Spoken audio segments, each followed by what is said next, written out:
அன்றாட வாழ்க்கையில் நம்ம எடுத்துக்கொள்ளக்கூடிய உணவுகள், அதே மாதிரி நம்மளுடைய சூழ்நிலையில் இருக்கக்கூடிய சில வகையான கேஸஸ் இதெல்லாமே வந்து நம்ம உடலுக்குள்ளே போகும்பொழுது, அதே மாதிரி நிறைய ப்ரிசர்வேட்டிவ் சேர்ந்த உணவுகள் இதெல்லாம் நம்ம எடுத்துக்கிறோம். நம்மளுடைய எண்ணங்களில் உண்டாகக்கூடிய மாற்றங்கள் இது எல்லாமே நம்ம உடம்புக்குள்ளே வந்து சில மாற்றங்களை வந்து உண்டாகுது.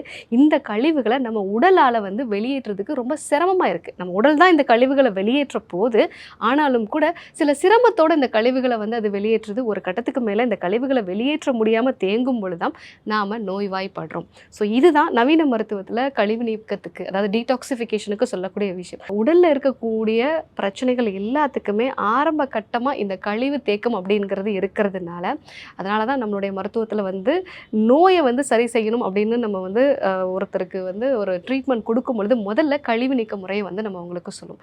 பூண்டு, ஜீரகம், அதே மாதிரி சீமை அகத்தி, பிரண்டை, வசம்பு இந்த மாதிரியான மூலிகைகள் சேர்ந்த டீடாக்ஸ் சூர்ணமாக வந்து எடுத்துக்கலாம்.